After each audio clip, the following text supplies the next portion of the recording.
এবার আমরা জীবন বুঝলাম, কি বুঝলাম?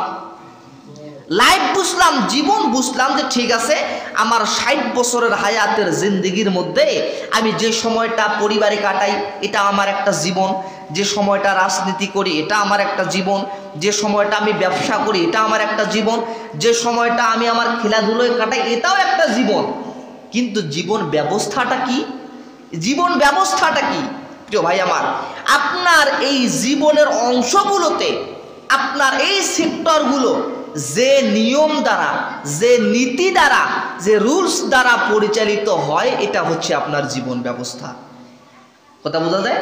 এটা হচ্ছে আপনার জীবন ব্যবস্থা। তার মানে আমি আমার ব্যক্তিগত জীবন যদি আমি আল্লাহর কোরআন দিয়া চালাই তাহলে এটা আমার ইসলামিক জীবন ব্যবস্থা হবে, নয়তোবা এটা আমার ব্যক্তিগত জীবন ব্যবস্থায় আমি পরিচালনা করছি। আপনার ব্যবসায়িক জীবন আপনি যদি আল্লাহর কোরআন দিয়ে তথা ইসলামিক ব্যবস্থা দিয়ে পরিচালিত করেন তাহলে এটা আপনার ইসলামিক জীবন ব্যবস্থা, আল্লাহর মনোনীত জীবন ব্যবস্থা হবে। আর আল্লাহর মনোনীত জীবন ব্যবস্থা না মানলে এটা আপনার আল্লাহর মনোনীত জীবন ব্যবস্থা হবে। সম্মানিত ভাই আমার, আপনি আপনার রাজনৈতিক জীবনে আপনার রাজনীতি যে নিয়মে, যে রুলসে, যে ক্যাটাগরিতে আপনি পরিচালনা করেন এটা আপনার রাজনৈতিক ব্যবস্থা। যদি সেটা ইসলাম মোতাবেক হয় তাহলে এটা ইসলামী জীবন ব্যবস্থা, নয়তোবা ইসলামী জীবন ব্যবস্থা না হলে এটা মানুষের তৈরি জীবন ব্যবস্থা। তার মানে আল্লাহ তাআলা বলছে যদি ইসলাম ব্যতীত অন্য কোনো জীবন ব্যবস্থা, তার এখানে বুঝতাম জীবন আমাদের 60 বছরের হায়াতের জিন্দেগিতে প্রতিটা সময়, এটা বুঝলাম জীবন ব্যবস্থা কি, যে নিয়ম দ্বারা পরিচালিত হয় এইটা হচ্ছে জীবন ব্যবস্থা। তার মানে আল্লাহ তাআলা বলছে ইসলামকে বাদ দিয়া আর অন্য কোনো মতবাদ যদি কেউ এখানে পরিচালিত করার চেষ্টা করে আল্লাহ তাআলা বলছে তা কখনো গ্রহণ করা হবে। সম্মানিত বন্ধুগণ আমার, আল্লাহ রাব্বুল আলামিন কোরআনুল কারীমের মধ্যে বলে দিয়েছেন দুনিয়ার মানুষ যদি কোনো বান্দা ইসলাম ছাড়া আর অন্য কোনো দিন তালাশ করতে চায়, ইসলাম ছাড়া আর অন্য কোনো ব্যবস্থা দিয়ে তার জীবনের অংশগুলোকে পরিচালনা করতে চায় তা কবুল করা হবে না। আল্লাহ রাব্বুল আলামিনকে বললাম আল্লাহ আপনি বলেন তো আমি এমন একটা জীবন বিধান তৈরি করেছি হয়তোবা এই জীবন বিধানটা আপনার পছন্দ হবে। আল্লাহ রাব্বুল আলামিনকে বলবেন আল্লাহ আপনি কোন জীবন ব্যবস্থার কথা বলছেন? আমি যদি এমন একটা জীবন ব্যবস্থা আমি যদি বানাইয়া নেই এটা যদি আপনার আল্লাহর কোরআনের চাইতে ভালো হয়, আপনি যদি মানুষের কাছে যদি এটা গ্রহণযোগ্য হয়, আমি এমন একটা নিয়ম যদি তৈরি করি যে নিয়মটা আল্লাহর কোরআনের মধ্যে আপনিও এই নিয়মটা দিয়েছেন, আমিও একটা এই নিয়ম বানাই নিলাম, আল্লাহর কোরআনে এই নীতিটা রয়েছে, আমিও একটা নতুন নীতি তৈরি করলাম। আল্লাহকে বললাম আল্লাহ সমাজ আপনি বলেছেন সমাজনীতি কেমন করে চলবে আল্লাহর কোরআনের মধ্যে আছে, কিন্তু আল্লাহর কোরআনের সমাজনীতি আমার পছন্দ হলো না, আমি আল্লাহর কোরআনের সমাজনীতিকে বাদ দিয়া নিজের ব্যক্তিগতভাবে একটা সমাজের নীতি তৈরি করলাম। আল্লাহ তাআলা বলেন তো আমার এইটা কি আপনি পছন্দ করবেন নাকি কবুল করবেন নাকি? আল্লাহ রাব্বুল আলামিন কোরআনুল কারীমের মধ্যে বলেছে 3 নম্বর সূরা আল ইমরানের 19 নম্বর আয়াতে ইন্নাদ-দীনা ইনদাল্লাহিল ইসলাম। আল্লাহু আকবার। আল্লাহ তাআলা বলছে নিশ্চয়ই আল্লাহর কাছে একমাত্র গ্রহণযোগ্য দিন হচ্ছে ইসলাম।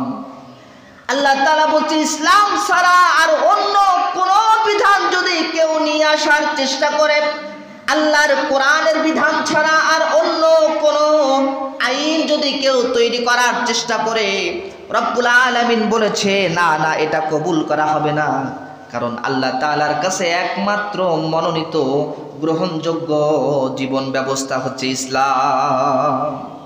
সম্মানিত ভাইরা আমার, তার মানে আপনার জীবনের প্রতিটি ক্ষেত্রে আল্লাহর কোরআনটা দিয়ে আপনি মিলাবেন, কারণ একটা মানুষ আপনি চিন্তা করেন, আপনার হায়াতের জিন্দেগিতে ভাই আপনি নামাজ পড়েছেন, আপনার হায়াতের জিন্দেগিতে আপনি রোজা রেখেছেন, হজ করেছেন, যাকাত দিয়েছেন, কিন্তু আপনার সবগুলোকে আল্লাহর সামনে উপস্থিত করলেন, আল্লাহ আমি দুনিয়াতে আপনার ইবাদত করেছি, নামাজ করেছি, রোজা করেছি।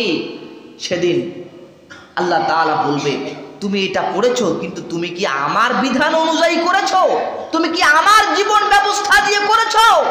আপনি বলবেন, না আল্লাহ, নামাজ পড়েছি, রোজা রেখেছি, বাকি সবগুলো আমার মনোমতো করেছি।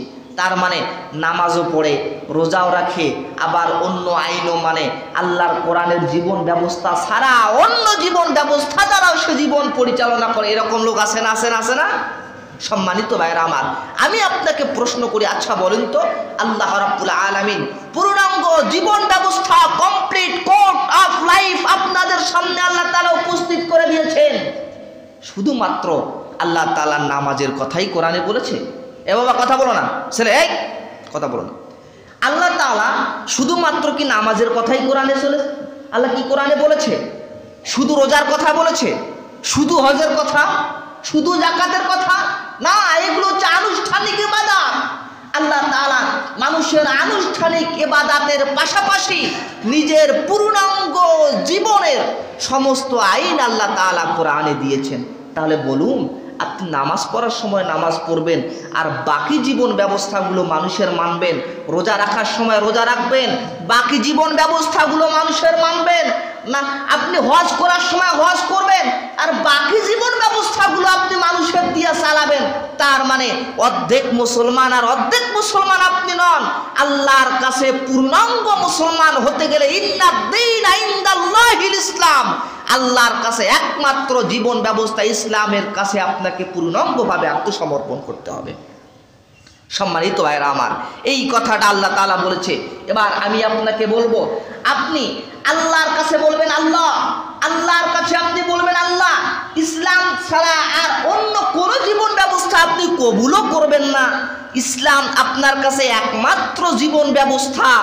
কিন্তু আমি যে ধর্মনিরপেক্ষতাবাদে বিশ্বাসী, তখন ধর্মনিরপেক্ষতাবাদ একটা জীবন ব্যবস্থা, এটা রাজনৈতিক জীবন ব্যবস্থা, তাহলে এইটা কি আমার কবুল হবে? আমি যে জাতীয়তাবাদে বিশ্বাস করি, আমার জাতীয়তাবাদটা কি আল্লাহর কাছে কবুল হবে? আমি যে কমিউনিজমে বিশ্বাস করি, এই কমিউনিজম কি আল্লাহ তাআলা আমার কাছ থেকে কবুল করবে? আমি যে সমাজতন্ত্রবাদ বিশ্বাস করি, এই সমাজতন্ত্রবাদকে আল্লাহ তাআলা আমার কাছ থেকে কবুল করবে? আল্লাহ তাআলা বলছে না, আল্লাহর কাছে কোনো জীবন ব্যবস্থা নয়, সে ধর্মনিরপেক্ষতা, জাতীয়বাদ, কমিউনিজম, আপনার সমাজতন্ত্রবাদ, এইগুলো আল্লাহর কাছে কবুল হবে না। আল্লাহ তাআলা বলছে ইন্নাদ-দীনা ইনদাল্লাহিল ইসলাম, একমাত্র জীবন ব্যবস্থা হচ্ছে ইসলাম, তথা ইসলামের আইনে কোরআন দিয়ে সার্টিফাই করে যেটা গ্রহণযোগ্য হবে ওইটা গ্রহণযোগ্য, আর বাকি আল্লাহ তাআলা সবগুলোকে বাতিল ঘোষণা করে দিয়েছেন। কথা কার? জোরে বলুন, কথা কার? অতএব নামাজ আপনি পড়বেন, রোজা আপনি পড়বেন, রোজা রাখবেন, কিন্তু বাকি সবগুলোতে আপনি আল্লাহর কোরআন বাদ দিয়া মানুষের বিধান খুঁজবেন, আল্লাহ তাআলা বলছে এটা আপনার কবুল করা হবে না। জোরে বলুন, কথা কার? আল্লাহ তাআলা। আল্লাহ রাব্বুল আলামিনের কাছে এবার আমরা বলবো, আল্লাহ আমি বুঝলাম আল্লাহ তাআলা আপনি যে বিধানটা আমাদের মধ্যে দিয়ে দিয়েছেন, এই বিধানটা একমাত্র আপনি কবুল করবেন। একমাত্র জীবন ব্যবস্থা আল্লাহর কোরআন, আল্লাহর দিন ছাড়া আর অন্য কোনো জীবন ব্যবস্থা আপনি গ্রহণ করবেন না। এবার আল্লাহ আপনি একবার বলেন তো, এই ইসলামটা কি সত্য এবং সঠিক জীবন ব্যবস্থা নাকি? কাকে প্রশ্ন করতেছেন জোরে বলুন তো? আল্লাহকে প্রশ্ন করার ইখতিয়ার আমাদের আছে না নাই? আমরা যা কিছু প্রশ্ন করব সবগুলোর উত্তর আল্লাহ রাব্বুল আলামিন একত্রে সেট করে কোরআনের মধ্যে আমাদেরকে উপস্থাপন করে দিয়েছে। বান্দা, একটা মানুষ যা কিছু প্রশ্ন করবে সমস্ত প্রশ্নের উত্তরগুলো আল্লাহ রাব্বুল আলামিন অগ্রিম আল্লাহর কোরআনের মধ্যে সেট করে দিয়েছে। সম্মানিত বন্ধুগণ আমার, আল্লাহ রাব্বুল আলামিন কোরআনুল কারিমের মধ্যে ৯৮ নম্বর সূরা বাইয়িনার ৫ নম্বর আয়াতে আল্লাহ রাব্বুল আলামিন বলেছেন, وما أمروا إلا ليعبدوا الله مخلصين له الدين حنفاء ويقيمون الصلاة ويؤتوا الزكاة وخذ الزكاة وذلك دين القيمة الله أكبر আল্লাহ রাব্বুল আলামিন বলেছে তারা তো আদিষ্ট হয়েছিল একনিষ্ঠভাবে আল্লাহর আনুগত্যে বিশুদ্ধ চিত্ত হয়ে আল্লাহর ইবাদত করার জন্য আদিষ্ট হয়েছে এবং তারা কি করবে সালাত কায়েম করবে যাকাত প্রদান করবে এটাই হচ্ছে সুপ্রতিষ্ঠিত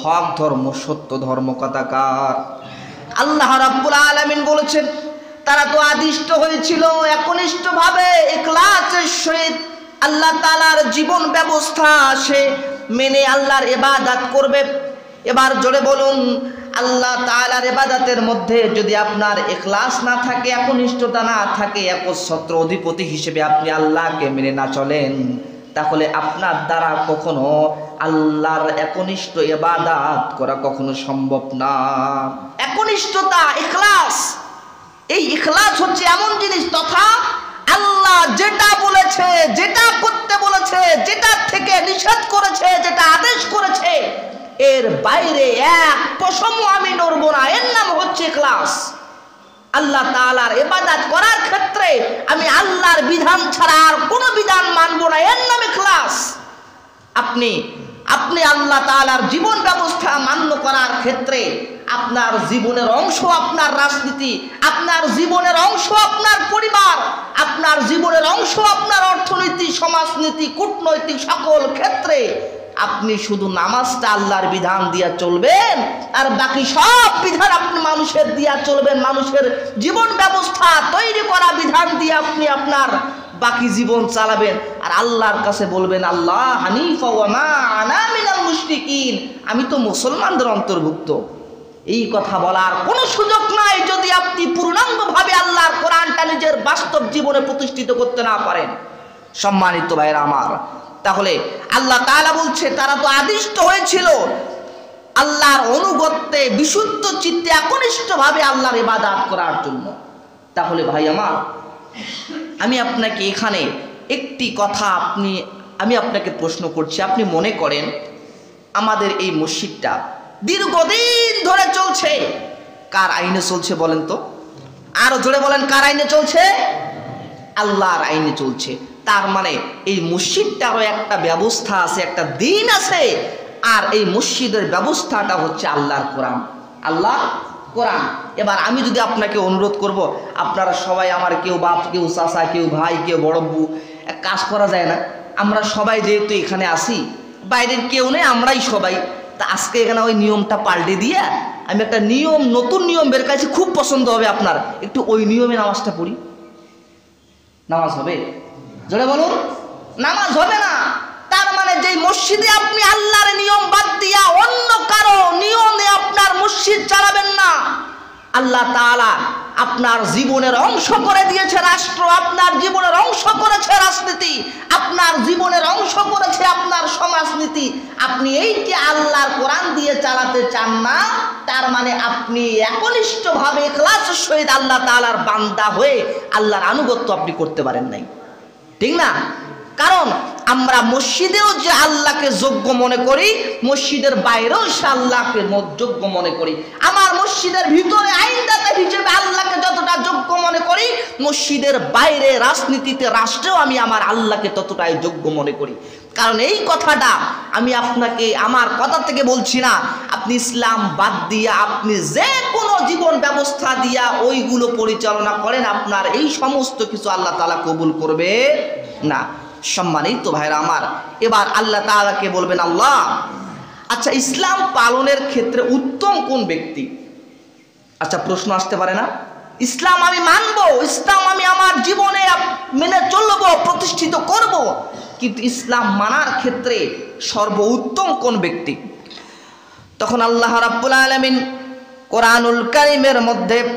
4 নম্বর সূরা নিসার 125 নম্বর আয়াতে আল্লাহ রাব্বুল আলামিন বলে দিবেন ওয়ামান আহসানু দীনা মিম্মান আসলামা ওয়াজহাদু লিল্লাহি ওয়া হুয়া মুহসিনুন। আল্লাহু আকবার। আল্লাহ তাআলা বলছেন, আর দিনের ব্যাপারে ইসলাম মানার ক্ষেত্রে তার চাইতে আর উত্তম কে হতে পারে, যে সৎকর্ম পরায়ণ অবস্থায় আল্লাহর কাছে নিজেকে পরিপূর্ণভাবে আত্মসমর্পণ করে দেয় তথা একটা মানুষের জীবন দিনের ব্যাপারে তখন সে উত্তম হয়ে যাবে। দিন মানার ক্ষেত্রে আপনিও দিন মানেন, আমিও দিন মানি, আপনিও দিন মানার ক্ষেত্রে দাবিদার, আমিও দিন মানার ক্ষেত্রে দাবিদার। কিন্তু আল্লাহ রাব্বুল আলামিন বলেছে উত্তম হচ্ছে ওই ব্যক্তি যে ব্যক্তি সৎকর্ম পরায়ণ অবস্থায় আল্লাহর কাছে নিজেকে পূর্ণ সমর্থন করলো। এখানে কি আল্লাহ বলেছে নাকি যে অর্ধেক সমর্থন করেছে, না পূর্ণ সমর্থন? জোরে বলুন। আল্লাহ তাআলা পূর্ণ সমর্থনের কথা বলেছে, ইয়া আইয়ুহাল্লাযিনা আমানু উদখুলু ফিস সিলমি কাফা, তোমরা পরিপূর্ণভাবে ইসলামে প্রবেশ করো। অর্ধেকটা বলছে না পরিপূর্ণ। তাহলে প্রিয় ভাই, আল্লাহ তাআলা বলেছে পরিপূর্ণ। আপনি মুসলমান হিসেবে তো কাউকে এই কথাটা বলেন না, আমি তো কাউকে এই কথা বলেন না, বাবা ওই অর্ধেকটা আমার মুসলমান আছি আর অর্ধেকটা এখানে ভেজাল আছি, এই কথা কি আমি কাউকে বলি? অথচ আমার রিলিজিয়ন জিজ্ঞাসা করলে আমি ডাইরেক্ট বলি আমি মুসলিম, আমি একজন মুসলমান। তথা আমি সেখানেও পরিচয় দেওয়ার সময় আমি বলি না আমি অর্ধেকটা মুসলমান, আমি পুরোপুরি মুসলমান হিসেবে দাবি করি। অথচ আল্লাহর কোরআন মানার ক্ষেত্রে অর্ধেকটা কেন আমরা অর্ধেকটা মানি? আল্লাহ তাআলার কোরআন মানার ক্ষেত্রে পরিপূর্ণ বিধান আপনাকে আমাকে অনুসরণ করতে হবে। কথা কার? আল্লাহ তাআলার। এবার এই সমস্ত ক্ষেত্রে, সব ক্ষেত্রে এবার আল্লাহ রাব্বুল আলামিন ইসলামকে পূর্ণ সমর্থন দিয়ে ইসলামের জীবন বিধানের পূর্ণতা আল্লাহ তাআলা দিয়েছেন। জোরে বলেন সুবহানাল্লাহ। আল্লাহ রাব্বুল আলামিনের ৬৩ বছরের হায়াতে জিন্দেগির মধ্যে তিনি মক্কায় অবস্থান করেছেন, মদিনায় অবস্থান করেছেন। মক্কায় আল্লাহ রাব্বুল আলামিন আল্লাহর নবীকে যতদিন পর্যন্ত রেখেছেন ততদিন পর্যন্ত যারা হাফেজে কোরআন আছে কিংবা তাফসীর বোঝেন তারা বুঝতে পারবেন আল্লাহ তাআলা আল্লাহ রাসূলের মাক্কি জিন্দেগিতে কোনো সময় আল্লাহ তাআলা বলেন নাই ইয়া আইয়ুহাল্লাযীনা আমানু, বলছেন নাকি? আল্লাহ তাআলা বলেন নাই। যখন আল্লাহ রাব্বুল আলামিন মক্কা ছেড়ে মদিনায় গেছে, ইসলামী রাষ্ট্র প্রতিষ্ঠা করেছে, যখন তাগুদের বিরুদ্ধে লড়াই শুরু করে দিয়েছেন, তখন আল্লাহ রাব্বুল আলামিন আয়াত নাজিল করার পূর্বে আল্লাহ তাআলা ইয়া আইয়ুহাল্লাযীনা আমানু বলেছে। তথা কাফের সম্প্রদায়ের সঙ্গে বাস করার সময় আল্লাহ রাসূল নির্যাতিত হয়েছে, নিপীড়িত হয়েছে। তখন দিন ছিল দুইটা, জীবন ব্যবস্থা ছিল দুইটা। একটা হচ্ছে আবু জেহেলদের জীবন ব্যবস্থা, আবু জেহেলদের দিন, আর একটা হচ্ছে মুহাম্মদ রাসূলুল্লাহ সাল্লাল্লাহু আলাইহি ওয়াসাল্লামের দিন। আল্লাহ রাসূলকে নির্যাতন করা হয়েছিল এই কারণে। কেন করা হয়েছে? আল্লাহ রাসূল তখন বলেছিলেন তোমরা একমাত্র আল্লাহ তাআলার ইবাদত করো, আল্লাহর ইবাদত ছাড়া আর অন্য কারো ইবাদত করা যাবে না। জোরে বলুন তো, আল্লাহ রাসূল যদি শুধুমাত্র বলতো তোমরা নামাজ পড়ো, আবু জেহেলের গোষ্ঠী কখনোই আল্লাহ রাসূলকে বাধা দিত না কি? কারণ আল্লাহ রাসূলকে যারা আল আমিন বলে দাবি করত, আল্লাহ রাসূলকে যারা বিশ্বাসী বলতো, আল আমিন উপাধি কিন্তু আল্লাহ রাসূলকে মুসলমান দেয় নাই, আল্লাহ রাসূলকে আল আমিন উপাধি দিয়েছিল কাফেররা। আল্লাহ রাসূল যদি শুধু নামাজের কথা বলতো, আল্লাহর রাসূলকে কেউ বাধা প্রদান করতো না। আল্লাহ রাসূলকে যদি কেউ শুধুমাত্র আল্লাহ রাসূল যদি রোজার কথা বলতো, আল্লাহ রাসূলকে কেউ বাধা প্রদান করতো না। কিন্তু আল্লাহ তাআলা যখনই বলেছেন আবু জেহেলের দিন চলবে না, আবু জেহেলের আইন চলবে না, আবু জেহেলের নিয়ম কানুন চলবে না, তখন আবু জেহেল ভাবলো হায় রে, আমি যদি আমার দিনকে বাদ দিয়া নবী মুহাম্মাদের আল্লাহর দিন গ্রহণ করি তাহলে তো আমার রাজনৈতিক ক্ষমতা থাকবে না। যার কারণে আল্লাহ রাসূলকে কত লোভ দেখালো, কত নির্যাতন করলো, এরপরেও আল্লাহ রাসূল কিন্তু আবু জেহেলের দিন মেনেছেন নাকি?